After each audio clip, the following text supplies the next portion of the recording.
Student, welcome my YouTube channel. आपके लिए हम आज लेकर आए हैं उपभोक्ता शिक्षा और संरक्षण। क्योंकि हम कहीं ना कहीं एक उपभोक्ता हैं, हम सभी एक उपभोक्ता हैं और हमें ये जानकारी होनी चाहिए कि उपभोक्ता के क्या अधिकार हैं, उपभोक्ता होता क्या है और इसको कैसे हम संरक्षित कर सकते हैं। उपभोक्ता अधिकार को कौन कौन से मानकीकरण चिन्ह हैं, इन पे हम विशेष तौर से चर्चा करेंगे। ये टॉपिक हमने लिया है गृह विज्ञान होम साइंस यानी कि इंटर क्लास से, और अन्य लोग भी ये वीडियो देख सकते हैं क्योंकि ये सभी के लिए जानना ज़रूरी होता है कि एक उपभोक्ता के क्या अधिकार हैं, कैसे उनको ठगा जा रहा है। कहीं ना कहीं जो है हम सभी एक उपभोक्ता हैं और हम अपनी आवश्यकताओं तथा इच्छाओं की पूर्ति के लिए विभिन्न प्रकार की वस्तुओं को खरीदते हैं तथा सेवाएं प्राप्त करते हैं। अतः प्रत्येक मनुष्य एक स्वाभाविक उपभोक्ता है। कई बार लोगों को वस्तुओं तथा सेवाओं के क्रय यानी खरीदने के उपरांत उनकी गुणवत्ता में कमी होना, मतलब क्वालिटी में वो खराब होते हैं और निर्माता सेवा प्रदाता द्वारा उनको ठग लिया जाता है और उनको पर्याप्त संतुष्टि नहीं मिल पाती है। तो आज हम जानेंगे कि एक उपभोक्ता के क्या अधिकार हैं और कौन कौन से मानकीकरण चिन्ह हैं। तो ये जानेंगे कि उपभोक्ता होता क्या है। तो जो व्यक्ति अपनी आवश्यकताओं की संतुष्टि के लिए वस्तुओं एवं सेवाओं का उपयोग करता है वही उपभोक्ता कहलाता है। जो व्यक्ति अपनी आवश्यकताओं की संतुष्टि के लिए वस्तुओं एवं सेवाओं का उपयोग करता है वही उपभोक्ता कहलाता है। उपभोक्ता किसी सामाजिक आर्थिक तंत्र के प्राथमिक घटक होते हैं क्योंकि ज़्यादातर समस्त व्यक्ति उपभोक्ता होते हैं। या मैंने जैसा कि कहा कि सभी लोग कहीं ना कहीं उपभोक्ता हैं तथा उनमें अच्छे जीवन स्तर की चाहत होती है। सभी चाहता है कि हमारा जीवन स्तर जो है अच्छा रहे, जो उन्हें सुविधा एवं संतुष्टि दे सके, और प्रतिष्ठा के प्रतीक के रूप में ज़्यादा से ज़्यादा संख्या में उपभोक्ता ऐसे उत्पादों को देखने या खरीदने आते हैं जिनसे अधिक से अधिक लोग खरीदारी करते हैं। बाजार प्रणाली में उतना ही अधिक धन आता है तथा इस प्रकार देश की अर्थव्यवस्था के विकास एवं वृद्धि में योगदान देता है। अब इससे संबंधित और भी अन्य जो शब्द हैं वो निम्नलिखित हैं। उपभोक्ता उत्पाद है, उपभोक्ता व्यवहार है, उपभोक्ता फोरम है, उपभोक्ता आगमन संख्या है, ये सब। तो उपभोक्ता उत्पाद क्या है? ऐसी कोई भी वस्तु जिसे उपभोक्ता के व्यक्तिगत या परिवार के प्रयोग हेतु अपने घर में अथवा किसी संस्थान जैसे विद्यालय, अस्पताल, महाविद्यालय, कार्यालय आदि में अथवा व्यावसायिक उद्देश्य से निर्मित या बिक्री के लिए वितरित किया जाता है। अब उपभोक्ता व्यवहार क्या है? उपभोक्ता व्यवहार वह प्रक्रिया है जिसके द्वारा खरीदार खरीदने के बारे में निर्णय लेता है। उपभोक्ता व्यवहार वह प्रक्रिया है जिसके द्वारा खरीदार खरीदने के बारे में निर्णय लेता है। उपभोक्ता फोरम वह स्थान जहां उपभोक्ता उत्पादों, सेवाओं तथा उनकी लाभ हानियों के बारे में चर्चा कर सकते हैं। कुछ फोरम मंच ऐसे समर्थन समूहों के रूप में कार्य करते हैं जो उपभोक्ताओं के हितों की रक्षा करते हैं तथा उपभोक्ता उत्पादों द्वारा होने वाली समस्याओं को प्रस्तुत करने में उनकी सहायता करते हैं। अब उपभोक्ता आगमन संख्या क्या है? किसी विशेष स्थान जैसे किसी दुकान, स्टोर अथवा किसी मॉल में आने वाले उपभोक्ताओं अथवा ग्राहकों की संख्या उपभोक्ता आगमन संख्या कहलाती है। जैसे मॉल में कितने लोग आ रहे हैं, दुकान में कितने लोग आ रहे हैं, स्टोर में कितने लोग आ रहे हैं, तो उनकी जो संख्या होती है कस्टमर की, जो नंबर ऑफ कस्टमर होते हैं, ग्राहकों की संख्या होती है, वो उपभोक्ता आगमन संख्या कहलाती है। अतः देश में उपभोग की वृद्धि के साथ उपभोक्ताओं के आगमन की संख्या में भी वृद्धि हुई है। अब ये जो दिया गया चित्र है उसमें हम समझेंगे। अब यहाँ पे क्या है? उपभोक्ता उम्मीद करता है। उपभोक्ता क्या क्या उम्मीद करता है? हम सब क्या क्या उम्मीद करते हैं? उचित कीमत होनी चाहिए, उपयुक्त समुचित जानकारी होनी चाहिए, सही वजन और माप होना चाहिए, बिक्री और प्रोत्साहन में नैतिकता होनी चाहिए। प्रामाणिक यानी कि असली वस्तुएं, पदार्थ, सेवाएं होनी चाहिए। गुणवत्तापूर्ण उत्पाद होना चाहिए। उत्पादों की शुद्धता होनी चाहिए। तो हम सभी क्या सोचते हैं कि हम जब कोई सामान लेने जाते हैं या कोई सेवा लेते हैं तो हम क्या क्या सोचते हैं, क्या क्या उम्मीद लगाते हैं कि जो हमारी सेवा या वस्तु है उसकी उचित कीमत हो, उसका जो सही वजन हो, माप हो, उपयुक्त समुचित जानकारी हो, उसके बारे में जो भी जानकारी हो वो सही होनी चाहिए। असली वस्तुएं, पदार्थ, सेवाएं होनी चाहिए। बिक्री और प्रोत्साहन में नैतिकता होनी चाहिए।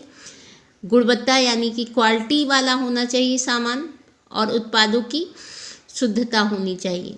जो भी उत्पाद हो वो शुद्ध होना चाहिए। तो ये पिक्चर आप देख लीजिए, इसका स्क्रीनशॉट ले लीजिए। अगर आपका क्वेश्चन आता है और आप ये पिक्चर बना देते हैं तो आपको नंबर जो है अच्छे मिलेंगे, मतलब प्लस पॉइंट रहेगा आपके आंसर का। उपभोक्ताओं को कुछ समस्याओं का सामना करना पड़ता है क्योंकि जो निर्माता अथवा सेवा प्रदान करने वाला होता है वो ठीक से सेवाएं नहीं प्रदान कर पाता या उनको वस्तुएं नहीं दे पाता है। उनमें से कुछ उपभोक्ताओं के साथ धोखेबाजी भी कर सकते हैं।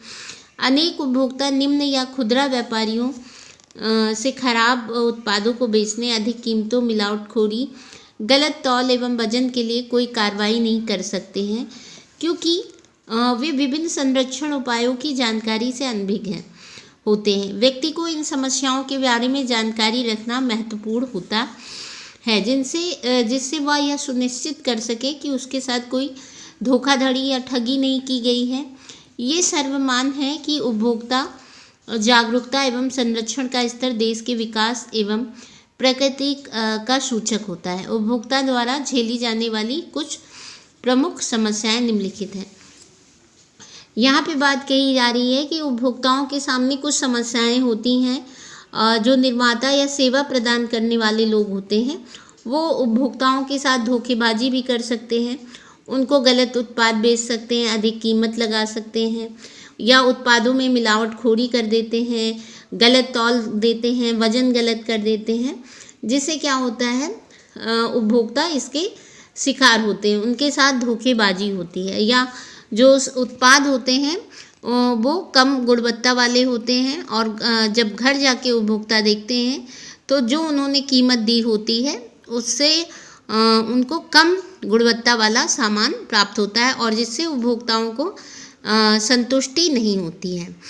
और इन सब चीज़ों के लिए वो किसी को शिकायत भी नहीं कर सकते क्योंकि उनको ये नॉलेज नहीं होता है, उनको ये जानकारी नहीं होती है कि हमारे क्या अधिकार हैं, उपभोक्ता संरक्षण से संबंधित क्या अधिकार हैं और कहाँ पे हमें इसकी शिकायत करनी है।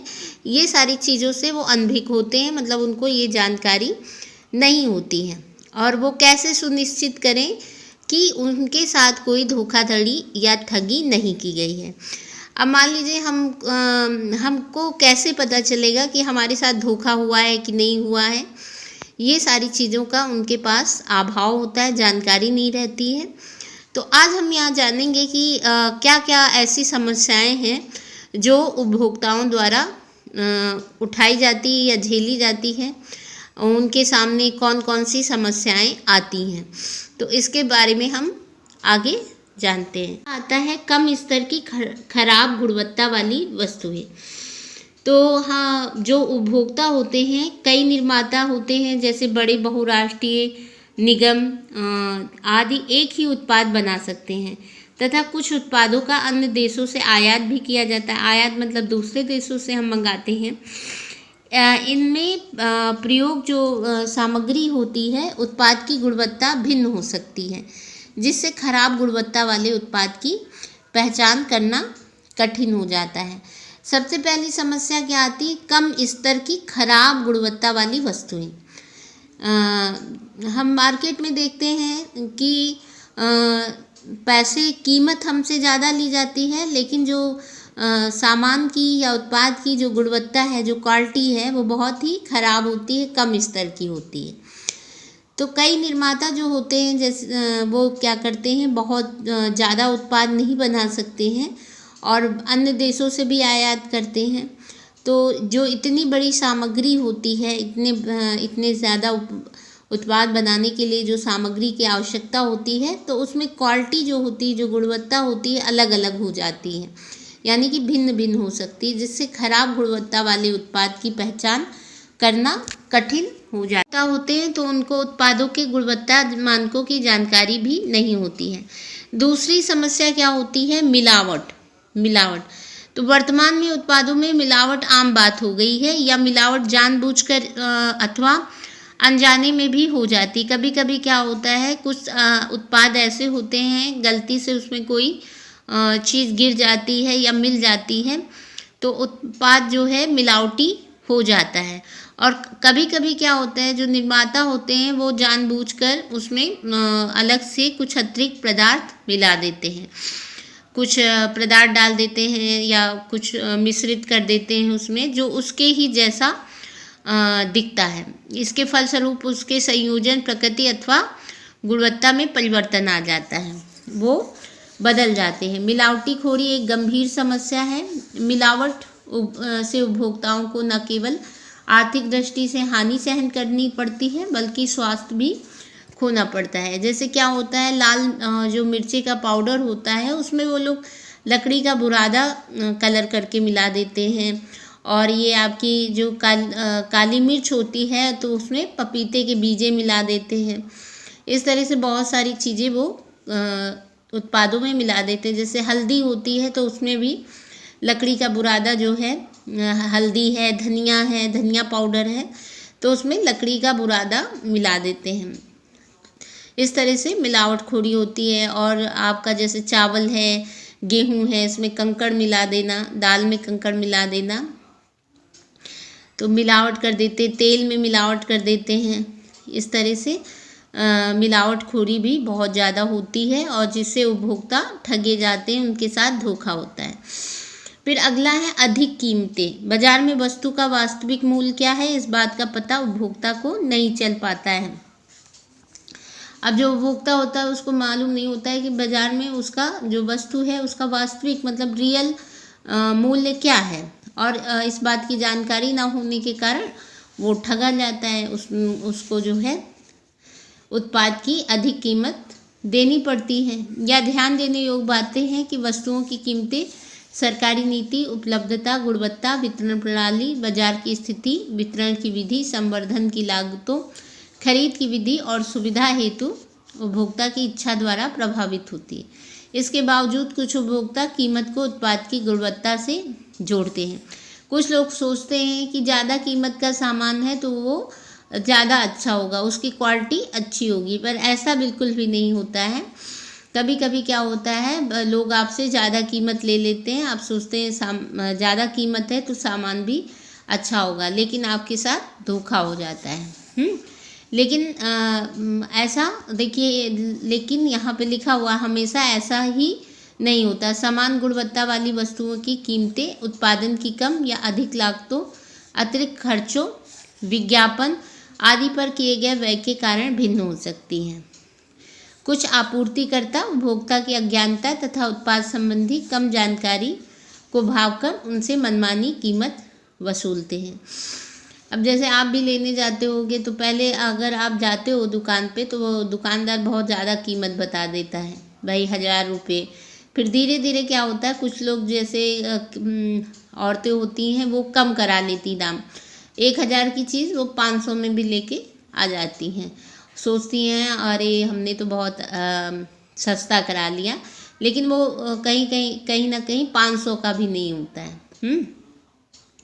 कभी कभी तो ठीक रहता है, अच्छा निकल जाता है सामान, और कभी कभी जो है सस्ता सामान होने के चक्कर में आपको रोना भी पड़ जाता है। कहावत भी है कि महंगा रोए एक बार, सस्ता रोए बार बार। पर कभी कभी क्या होता है, महंगी चीज़ लोग सोचते हैं महंगा है तो ज़्यादा अच्छा होगा, इसलिए वो महंगा ले लेते हैं, तो वो भी बेकार रहता है। तो उपभोक्ता जानकारी का अभाव। अब अगला क्या आता है, अधिक कीमतें हो गई। अब अगला है उपभोक्ता जानकारी का अभाव। अधिकांश ज़्यादातर उपभोक्ताओं को उनके अधिकारों और दायित्वों की जानकारी नहीं होती है तथा उनकी सुरक्षा हेतु बनाए गए वैधानिक प्रावधानों से भी, यानी कि जो कानूनी व्यवस्था है उससे भी वो अनजान होते हैं। अगला है विनिर्माता द्वारा अपूर्ण या त्रुटिपूर्ण जानकारी देना। अब कुछ क्या होती हैं, कंपनियां होती हैं वो आपको ऐड दिखाकर प्रलोभन देती हैं, लालच देती हैं कि ये फलाना क्रीम लगाइए तो आप बहुत गोरे हो जाएंगे, या ये खुशबू वाला सेंट लगाइए तो सब आपके पास दौड़े भागे चले आएंगे। तो ऐसा बिल्कुल भी नहीं होता है। ये सारे विज्ञापन आपको भ्रमित करते हैं। या कुछ पाउडर दिखाया कि दूध में मिलाकर पीने से ताकत आ गई और बहुत वो बच्चा जो है खेल में फर्स्ट नंबर पे आ गया। तो ऐसा कुछ नहीं होता है। तो ये सारे वो आपको गलत जानकारी देते हैं। कई उत्पादनकर्ता निर्माता द्वारा लगाए जाने वाले अधिकांश उत्पादों को लेबल तथ्यात्मक रूप से सही नहीं होते हैं और तथा वे कुछ भ्रामक एवं गुमराह करने वाले होते हैं। इनके अधिकांश लेबलों पर उत्पाद संबंधी पूर्ण जानकारी का अभाव होता है, यानी कमी होती है तथा अक्सर उनकी शब्दावली समान उपभोक्ताओं की समझ से परे होती है। मतलब जो लैंग्वेज उस पर लिखी होती है वो टफ होती है, या तो इंग्लिश में लिखी होती है या हिंदी में कठिन रहती है, जो उपभोक्ताओं में के समझ में नहीं आती है। उत्पाद संबंधी दिए जाने वाले विज्ञापनों से, यानी कि जो एडवर्टाइजमेंट होता है, उपभोक्ताओं को कोई जानकारी प्राप्त नहीं होती तथा वे उत्पादों की गुणवत्ता एवं उपयोग से संबंधित अनेक अनिवार्य प्रश्नों का उत्तर नहीं दे पाते। विज्ञापनों में कभी कभार ही उत्पाद की विशेषताओं, देखभाल व रखरखाव तथा बिक्री बाद में दी जाने वाली सेवा संबंधी जानकारी दी जाती है। उपभोक्ता को उत्पाद के टिकाऊ या गैर टिकाऊ होने के बारे में निर्णय लेने में सहायता करने के लिए क्रय मार्गदर्शिका गाइड का उपलब्ध न होना। कभी कभी कोई उत्पाद हम लेते हैं तो उसमें कोई मार्गदर्शिका नहीं होती है कि कैसे हमें इसको कैसे उपयोग करना है, कैसे इसको रखना है, कैसे इसका रखरखाव करना है। वो भी सारी चीज़ें उपभोक्ताओं को उसका समस्याओं का सामना करना पड़ता है। जो उत्पादों की पैकेजिंग होती है, मतलब जो पैकिंग होती है, का उपयोग एक प्रमुख विपणन यानी साधन के रूप में किया जाता है। आकर्षक पैकेट बना दिया जाता है जो उपभोक्ताओं को सरलता से लुभा लेते हैं तथा उन्हें खरीदने के लिए वो तैयार हो जाते हैं। आपूर्तिकर्ता या निर्माता कई बार उत्पाद की पैकिंग के लिए प्रयुक्त डिब्बा मूल सामग्री से काफ़ी बड़ा रखता है। कभी कभी आप देखते होंगे सामान बहुत कम रहता है लेकिन उसका जो डिब्बा होता है वो बहुत बड़ा होता है, ताकि उपभोक्ता आकर्षित हो सके कि अरे भाई इतने कम पैसे में इतना बड़ा सामान मिल रहा है। कई बार महंगी पैकिंग सामग्री की अनेक परतों का प्रयोग किया जाता है। विनिर्माता द्वारा पहले से मौजूद उत्पादों को नए पैकिंग द्वारा उसका प्रचार नए पैक के रूप में किया जाता है, जबकि पैक की गई वस्तु की गुणवत्ता में कोई बदलाव नहीं होता, परंतु उपभोक्ता नया पैकिंग देखकर उसके प्रलोभन में आ जाता है। गलत माप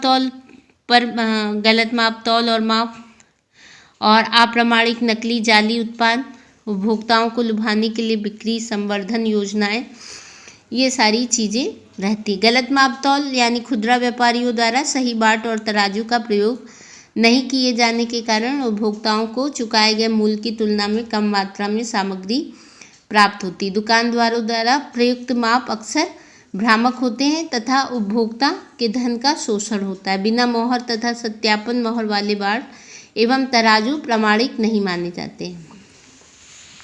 अगला है अप्रामाणिक नकली जाली उत्पाद। विनिर्माताओं द्वारा आपूर्तिकर्ताओं द्वारा भ्रामक विज्ञापनों के माध्यम से उपभोक्ताओं को अप्रामाणिक एवं घटिया उत्पादों की बिक्री की जाती है। उपभोक्ता प्रसिद्ध ब्रांड के नकली उत्पादों द्वारा भ्रमित होता है और ठग जाता है। इन उत्पादों में कुछ की पैकिंग रंग योजना एक जैसी होती है तथा उनके नाम भी प्रसिद्ध ब्रांडों के नाम से मिलते जुलते होते हैं। इस प्रकार के नकली उत्पाद खराब गुणवत्ता वाले होते हैं जिनका उपयोग घातक यानी कि जानलेवा एवं असुरक्षित हो सकता है। उपभोक्ताओं को लुभाने के लिए बिक्री संवर्धन योजनाएं। अब क्या होता है, कई जो निर्माता होते हैं या सेवा प्रदान करने वाले होते हैं वो आपको लुभाने वाले ऑफर देते हैं 50% डिस्काउंट, 80% डिस्काउंट, 90% डिस्काउंट, ऐसे ऑफर लगा देते हैं, जिससे क्या होता है, उपभोक्ता लालच में जाकर उन सामानों को खरीद लेता है। इससे क्या होती है, दुकानदारों की तो बिक्री होती है, जो निर्माता होते हैं उनकी बिक्री होती है। अब देखिए, भारतीय बाजारों में देसी विदेशी उत्पादों की भरमार है।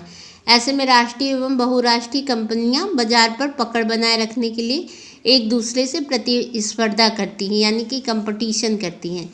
इसके लिए वे अनेक आकर्षक एवं लुभावने बिक्री संवर्धन मतलब बिक्री को बढ़ाने वाली योजनाओं का प्रयोग करते हैं, जैसे एक्सचेंज ऑफर, पुराने सामान के बदले में नए सामान की अदला बदली, बोनस, लक्की ड्रा आदि। वास्तव में बिक्री संवर्धन के ऐसे तरीके हमेशा असली नहीं होते तथा इसकी आड़ में उपभोक्ता भ्रमित होकर छल का शिकार हो जाते हैं। अगला है सेवाओं के संबंध में उपभोक्ता समस्याएं। उपभोक्ता को दैनिक उपयोग के उत्पाद के उपभोग संबंधी कई अन्य प्रकार की सेवाओं का उपयोग करते हुए भी काफ़ी समस्याओं का सामना करना पड़ता है। बहुत सारी ऐसी सेवाएं होती हैं जो वो ठीक से उसका उपयोग नहीं कर पाते और उनके सामने बहुत सारी समस्याएं आ जाती हैं, जैसे जल हो गया, विद्युत हो गई, विद्युत मतलब बिजली हो गई, बैंक हो गया, बीमा हो गया, और भी अन्य वित्तीय संस्थाएं। उपभोक्ताओं को बिक्री के बाद खराब सेवाएं प्रदान की जाती हैं तथा सेवाओं के प्रदाता अनुबंध के तहत किए गए वादों के पे खरे नहीं उतरते हैं। जैसा वो वादा करते हैं, लेकिन बाद में क्या होता है, जब आप उस सेवा को खरीद लेते हैं, बिक्री कर लेते हैं, तो आपको उसके बदले में खराब सेवाएं मिलती हैं। तो ये थे उपभोक्ताओं के सामने आने वाली प्रमुख समस्याएं।